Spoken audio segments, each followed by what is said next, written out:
الحمد لله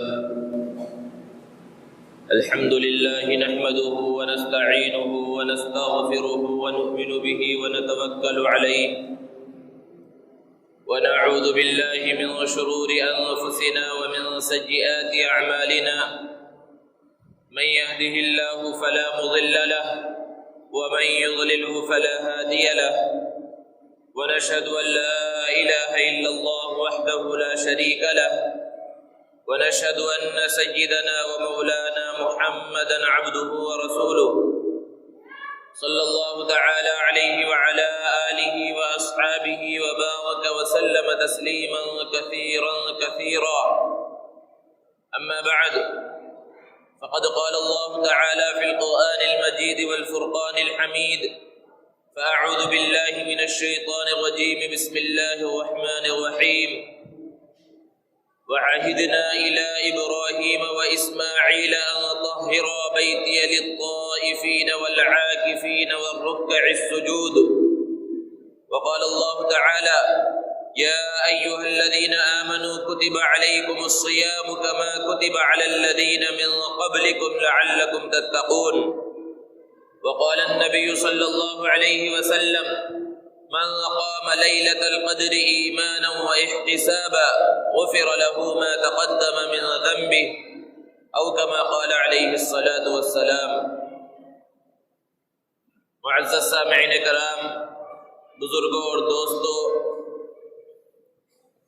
ایسا محسوس ہوتا ہے کہ ابھی چند دنوں پہلے کی تو بات ہے کہ ہم رمضان کا انتظار کر رہے تھے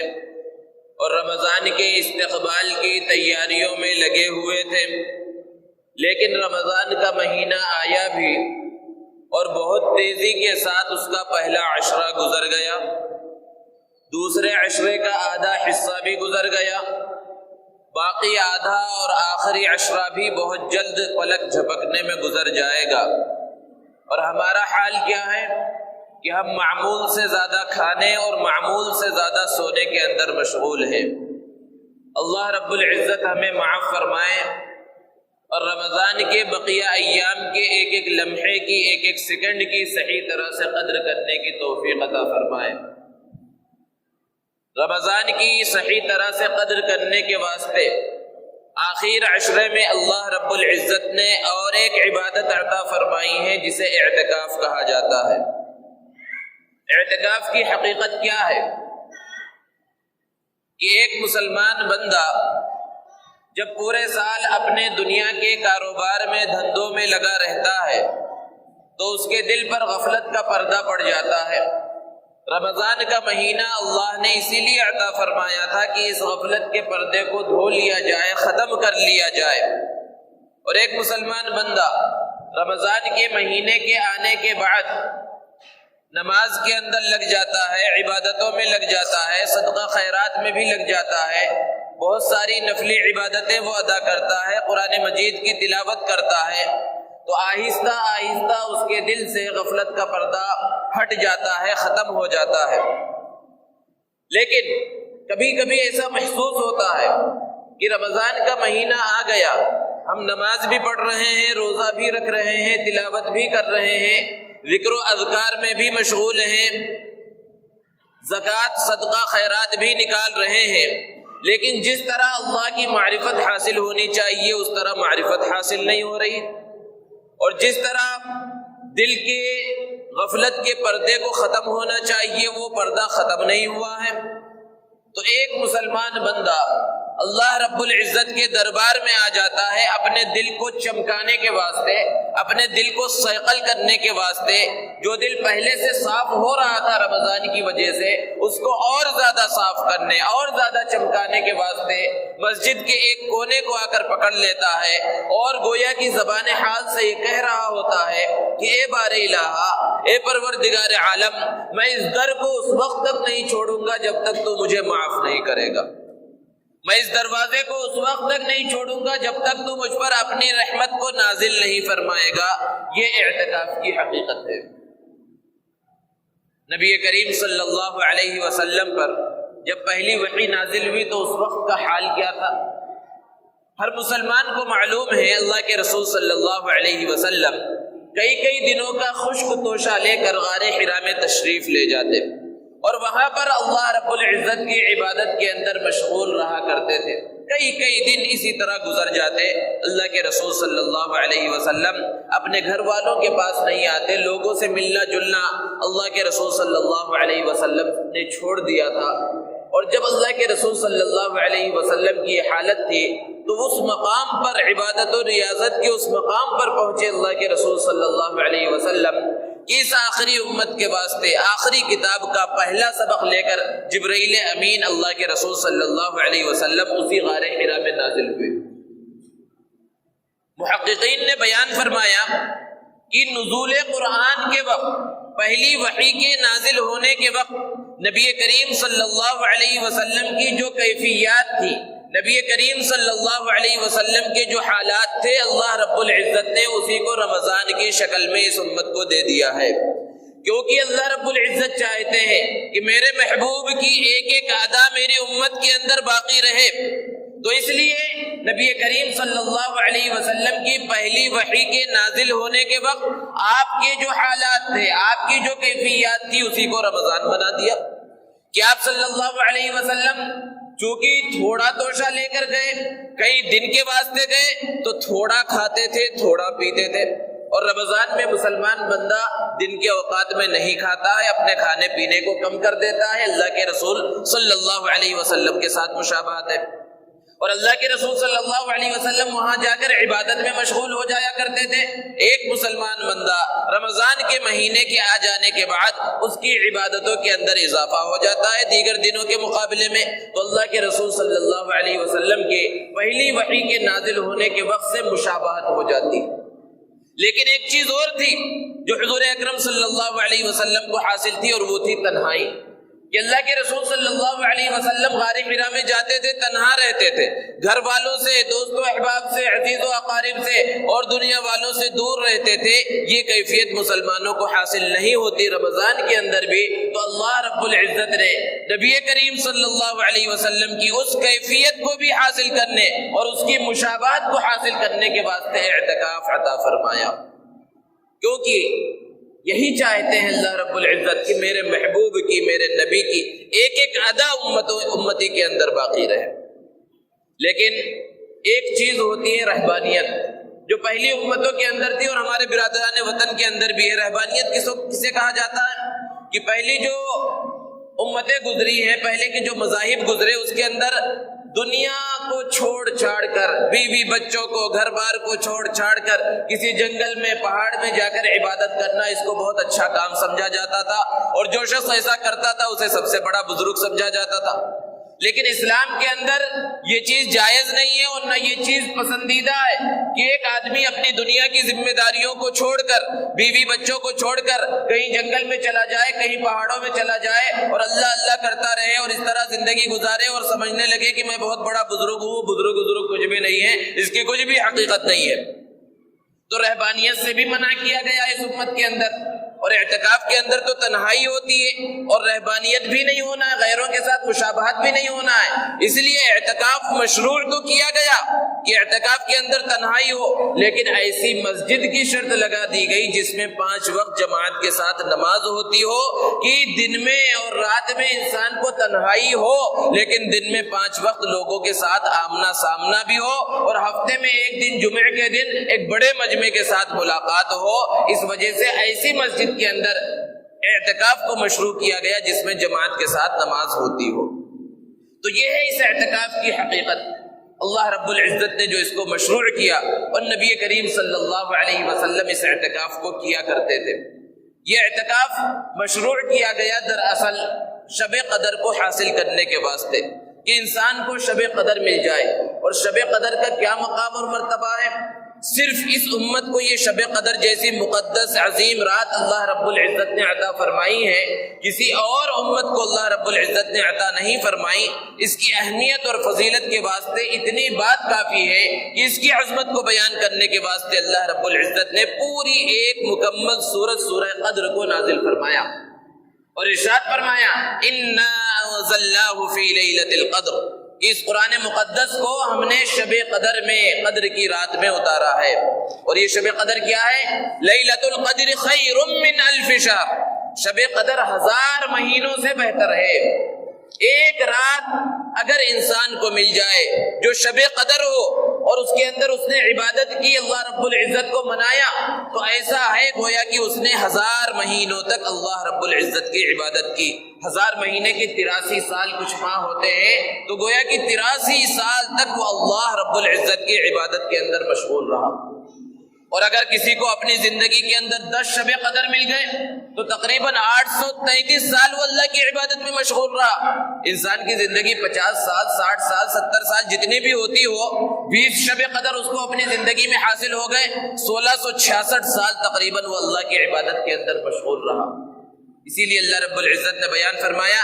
کہ لیلۃ القدر خیر من الف شہر، اور پھر اس کے اندر ہوتا کیا ہے؟ تنزل الملائکۃ والروح فیہا بإذن ربہم من کل امر، بہت بڑی تعداد میں فرشتے اور حضرت جبرائیل علیہ السلام اس روئے زمین پر اترتے ہیں۔ مفسرین نے بیان فرمایا کہ اتنی بڑی تعداد میں فرشتے اترتے ہیں کہ یہ زمین اپنی وسعت کے باوجود تنگ محسوس ہونے لگتی ہے، اور یہ فرشتے جس بندے کو بھی کھڑے بیٹھے اللہ کی عبادت میں مشغول پاتے ہیں اس کے لیے رحمت کی دعا کرتے ہیں۔ وہ دعاؤں میں مشغول ہوتا ہے تو اس کی دعاؤں کے اوپر آمین کہتے ہیں، اور یہ سلسلہ صبح صادق تک چلتا ہے۔ اتنی عظیم رات اللہ رب العزت نے اس امت کو عطا فرمائی، اس کی وجہ کیا ہے؟ مفسرین نے بیان فرمایا اس کا شان نزول کہ اللہ کے رسول صلی اللہ علیہ وسلم کو بنی اسرائیل کے ایک عابد کے بارے میں پتا چلا کہ وہ 1000 مہینوں تک اللہ کی عبادت کے اندر مشغول رہا، ہمیشہ عبادت کیا کرتا تھا، دن کا وقت ہوتا تو ہتھیار لے کر جہاد کے واسطے نکل جاتا اور رات میں عبادت میں مشغول رہتا۔ جب اس بات کا تذکرہ کیا گیا، صحابہ کو پتا چلا،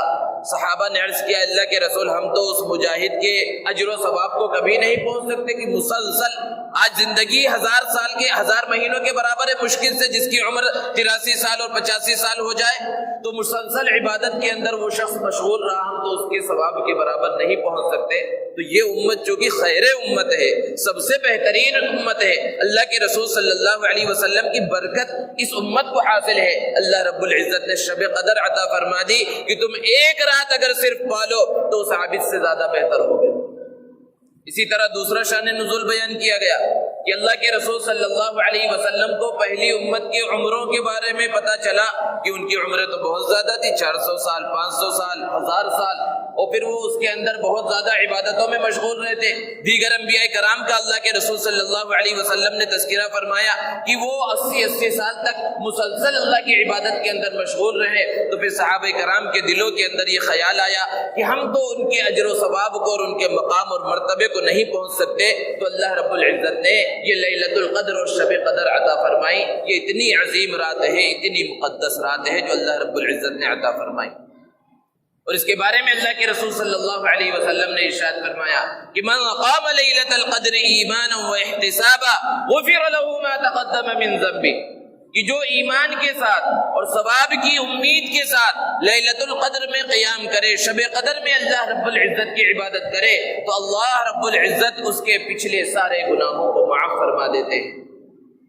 تو شب قدر کا یہ مقام اور مرتبہ ہے، لیکن یہ شب قدر ہے کب؟ اس کو اللہ رب العزت نے متعین نہیں فرمایا۔ اللہ کے رسول صلی اللہ علیہ وسلم کو اس کا وقت بتلایا گیا تھا، لیکن کچھ لوگوں کے جھگڑنے کی وجہ سے اس کی تعیین کو اللہ رب العزت نے اٹھا لیا۔ اس سے پتہ چلتا ہے کہ لڑائی جھگڑا کتنی بری چیز ہے کہ انسان بہت سارے خیر سے محروم ہو جاتا ہے، لیکن اللہ رب العزت کا جو بھی حکم ہوتا ہے، جو بھی فیصلہ ہوتا ہے، اس کے اندر بہت ساری حکمتیں ہوتی ہیں۔ اگر اس کو متعین کر دیا جاتا تو فلاں رات کے اندر شب قدر ہے تو بندے اس رات کے اندر آ جاتے، اللہ رب العزت کی عبادت کے اندر مشغول ہو جاتے اور یہ سمجھتے کہ ہم نے تو شب قدر کو حاصل کر لیا، اور ایک رات کے بعد پھر کسی اور رات میں اس طرح عبادت نہ کرتے۔ جبکہ اللہ رب العزت چاہتے ہیں کہ میرے یہ گنہگار بندے میرے سامنے بار بار آئیں، مختلف راتوں کے اندر آئیں، اس لیے اس کی تعین کو اٹھا لیا گیا، اس کو متعین نہیں کیا گیا۔ اور ایک دوسری وجہ علماء نے بیان فرمائی کہ اگر متعین کر دیا جاتا کہ فلاں رات شب قدر ہے، لیلۃ القدر ہے، تو اس کی عظمت اور فضیلت معلوم ہو گئی۔ اب اگر کوئی اس رات کے اندر جان بوجھ کر کسی گناہ کے اندر مبتلا ہوتا تو بہت بڑے گناہ کے اندر وہ مبتلا ہو جاتا، اللہ رب العزت کی لعنت اس پر نازل ہو جاتی، کیونکہ اتنی عظمت اور فضیلت جاننے کے بعد پھر اس نے گناہ کیا۔ اب چونکہ تعین نہیں ہے، پھر کسی سے گناہ ہو گیا تو ممکن ہے اللہ رب العزت اسے معاف فرما دے۔ تو شب قدر کو اللہ رب العزت نے متعین نہیں کیا، اور نبی کریم صلی اللہ علیہ وسلم نے ارشاد فرمایا کہ اس کو آخر عشرے کی طاق راتوں کے اندر تلاش کرو، کہ 21، 23، 25، 27 اور 29 ان راتوں میں سے کسی بھی رات کے اندر شب قدر ہو سکتی ہے۔ اب شب قدر کو حاصل کرنے کا ایک طریقہ تو یہ ہے کہ انسان ان راتوں کے اندر آئے، عبادت کرے، گھر کے اندر عبادت کرے یا مسجد کے اندر عبادت کرے، لیکن کتنا بھی عبادت کرے، ایک عام آدمی ضروری نہیں ہے کہ وہ پوری رات عبادت کے اندر مشغول رہے، اور جس وقت وہ سونے کے واسطے لیٹا ہو سکتا ہے وہی وقت وہ جو ہے شب قدر ہو، اور جس رات اس نے عبادت نہیں کی ہو سکتا ہے وہی شب قدر رہی ہو، وہی لیلۃ القدر رہی ہو۔ تو سب سے آسان ذریعہ، سب سے بہتر ذریعہ اس شب قدر کو حاصل کرنے کا یہ اعتکاف ہے، کہ اعتکاف کی نیت سے جب بندہ مسجد کے اندر آ گیا تو اب اس کو شب قدر ملنا یقینی ہو گیا، کیونکہ جو اعتکاف کی نیت سے مسجد میں آ گیا تو وہ کھا رہا ہے تو بھی عبادت میں مشغول ہے، وہ پی رہا ہے تو بھی عبادت میں مشغول ہے، وہ سو رہا ہے تو بھی عبادت کے اندر مشغول ہے، وہ کچھ بھی کر رہا ہے مسجد کے اندر عبادت میں، تلاوت میں مشغول ہے تو عبادت میں ہے ہی ہے، لیکن خالی بیٹھا ہوا ہے، سو رہا ہے تو بھی عبادت کے اندر مشغول ہے۔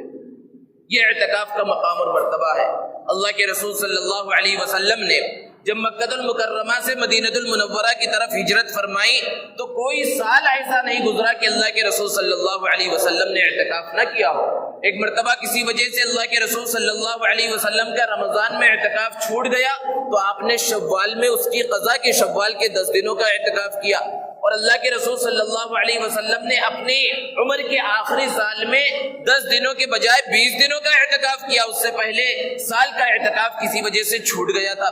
اور حضرت عائشہ صدیقہ رضی اللہ تعالی عنہا بیان فرماتی ہے کہ نبی کریم صلی اللہ علیہ وسلم مسلسل اعتکاف کیا کرتے تھے، اور آپ کی دنیا سے پردہ فرما جانے کے بعد ازواج مطہرات اور صحابہ کرام رضوان اللہ تعالی علیہم اجمعین اعتکاف کیا کرتے تھے۔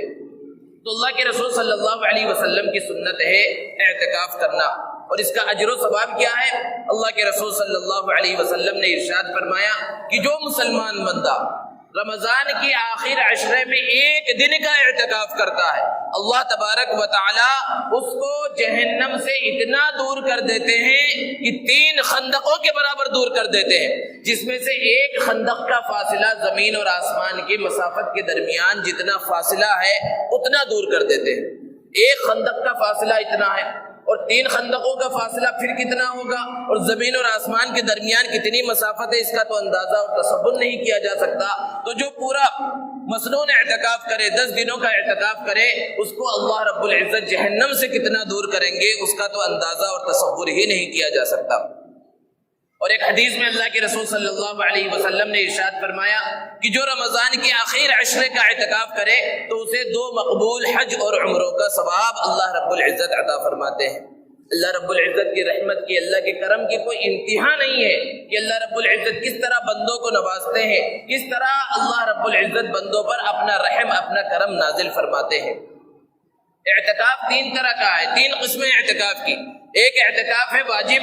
ایک اعتکاف ہے نفل، اور ایک اعتکاف ہے سنت مؤکدہ علی الکفایہ۔ واجب اعتکاف یہ ہے کہ انسان نظر مان لے کہ اگر میرا فلاں کام ہو گیا تو میں اتنے دنوں کا اعتکاف کروں گا، یا کام کی شرط نہ لگائی بلکہ ویسے ہی نظر مان لیا کہ میرے اوپر اتنے دنوں کا اعتکاف کرنا واجب ہے، تو جتنے دنوں کے اعتکاف کی اس نے نظر اور منت مانی ہے اتنے دنوں کا اعتکاف اس پر لازم ہو جاتا ہے۔ اور اب ضروری ہے کہ وہ اتنے دن مسلسل اعتکاف کرے، اور اعتکاف کے واسطے روزہ بھی ضروری ہے، اور یہ اعتکاف رمضان میں بھی ہو سکتا ہے اور رمضان کے علاوہ بھی کبھی بھی ہو سکتا ہے، اور یہ اعتکاف کرنا ضروری ہوتا ہے، یہ واجب ہے۔ اور اعتکاف نفل یہ ہے کہ جب بھی انسان مسجد کے اندر آئے تو اعتکاف کی نیت اس نے کر لی تو وہ اعتکاف کی ثواب کو حاصل کرنے والا ہو گیا۔ یہ 1 گھنٹے کے لیے ہو سکتا ہے، 1 دن 3 دن کے لیے ہو سکتا ہے، 1 منٹ اور 5 منٹ کے لیے بھی ہو سکتا ہے کہ مسجد میں اعتکاف کی نیت سے داخل ہو گیا تو وہ معتکف ہے، اور جیسے ہی مسجد سے نکل گیا اس کا اعتکاف ختم ہو جاتا ہے۔ اور تیسری صورت، تیسری قسم وہ اعتکاف سنت مؤکدہ علی الکفایہ ہے، جو رمضان کے آخر عشرے کا ہے، کہ اگر کسی مسجد کے اندر کسی نے بھی اعتکاف نہیں کیا تو اس مسجد کے جتنے مصلی ہیں وہ محلے والے سب کے سب گنہگار ہو جاتے ہیں، لیکن اگر کسی ایک نے بھی اعتکاف کر لیا تو سب کی طرف سے ادا ہو جاتا ہے۔ جیسے کہ جنازے کی نماز یہ فرض کفایہ ہے کہ اگر کوئی بھی کسی میت کی جنازے کی نماز نہ پڑھے پورے محلے والے گنہگار ہو جائیں گے، سب کے سب گنہگار ہوں گے، لیکن اگر چند لوگ ادا کر دیں تو پھر سب کے اوپر سے وہ فرضیت ختم ہو جاتی ہے۔ اسی طرح اعتکاف یہ سنت مؤکدہ علی الکفایہ ہے کہ اگر کچھ لوگ اعتکاف کے اس فریضے کو، اس مشروعیت کو ادا کر دیں تو سب کی طرف سے ادا ہو جائے گا اور لوگ گنہگار نہیں ہوں گے۔ یہ سنت مؤکدہ علی الکفایہ ہے، اور یہ کرنا کب ہے کہ 20 رمضان کو جب افطار کا وقت ہو، غروب آفتاب سے پہلے اعتکاف کی نیت سے مسجد کے اندر داخل ہونا ضروری ہے۔ 21ویں شب کے آنے سے پہلے 20 رمضان کا جو دن گزر رہا ہے اس دن میں غروب آفتاب ہونے سے پہلے جو اعتکاف کی نیت کے ساتھ مسجد کے اندر داخل ہوگا، اور پھر عید کا چاند، شوال کا چاند، چاہے 29 کا ہو چاہے 30 کا ہو، اس وقت تک مسجد کے اندر رہے، وہ سنت مؤکدہ علی الکفایہ جو اعتکاف ہے اس اعتکاف کو کرنے والا شمار کیا جائے گا۔ ایک بندہ جب اس نے اپنے وقت کو خالی کر لیا اور 10 دنوں کے واسطے اعتکاف کے واسطے آ گیا، اور اعتکاف ایک عبادت ہے، اپنے وقت کو فارغ کیا ہے اس نے، تو اب ضروری ہے کہ وہ اعتکاف کے مسائل کو معلوم کر کے اپنے وقت کو صحیح انداز میں استعمال کرے۔ بہت سے لوگ ہوتے ہیں جو اعتکاف تو کرتے ہیں، اعتکاف کے ارادے سے مسجد آ جاتے ہیں، لیکن مسائل کے معلوم نہ ہونے کی وجہ سے ان کا اعتکاف درمیان میں ٹوٹ جاتا ہے، اور جو سنت مؤکدہ کا جو ثواب ہے جو اللہ کے رسول صلی اللہ علیہ وسلم نے بتلایا ہے، اپنا وقت فارغ کرنے کے باوجود بھی اس اجر و ثواب کو حاصل نہیں کر پاتے۔ اس لیے ضروری ہے کہ اعتکاف کے مسائل کو معلوم کیا جائے۔ ہر عبادت ہوتی ہے، جیسے ہم نماز کے مسائل معلوم کرتے ہیں، زکوٰۃ کے مسائل معلوم کرتے ہیں، اسی طرح اعتکاف کے مسائل بھی معلوم کرنا چاہیے۔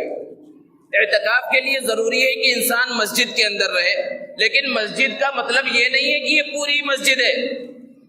عام بول چال کی زبان میں تو پورے علاقے کو جہاں سے باؤنڈری اور جہاں سے گیٹ شروع ہوا ہے پورے کو مسجد کہا جاتا ہے، لیکن مسجد کے 2 حصے ہوتے ہیں۔ ایک ہے مسجد خارجی جو باہر کا حصہ ہے، صحن وغیرہ، وضو خانے، بیت الخلاء وغیرہ، چپلوں کے رکھنے کی جگہ وغیرہ، یہ مسجد خارجی ہے۔ اور ایک ہے مسجد شرعی جہاں ہم اور آپ بیٹھے ہوئے ہیں اور یہ دیوار نظر آ رہی ہے، یہ مسجد شرعی ہے۔ مسجد شرعی کہا کسے جائے گا کہ مسجد کے ذمہ داروں نے، مسجد کے بانیوں نے، مسجد کے بنانے والوں نے بنانے کے وقت کتنے حصے کے واسطے مسجد شرعی کی نیت کی ہے۔ جیسے کہ اس مسجد کے ذمہ داروں سے معلوم کیا گیا تو ان کا یہ کہنا ہے کہ یہ جو صرف دیواریں نظر آ رہی ہے یہ مسجد کا حصہ ہے، کیونکہ جنازے کی جو نماز ہوتی ہے مسجد میں پڑھنا مکروہ ہے، اور ہم مسجد میں جنازے کی نماز ادا نہیں کرتے، باہر صحن میں بلکہ برآمدے میں ادا کیا جاتا ہے۔ تو یہ جو باہر صحن سے پہلے برآمدے کا حصہ نظر آ رہا ہے یہ بھی مسجد شرعی میں داخل نہیں ہے۔ کوئی معتکف جان بوجھ کر یا بھولے سے بھی اگر اس حصے میں چلا گیا بغیر کسی ضرورت کے تو اس کا سنت اعتکاف ختم ہو جائے گا۔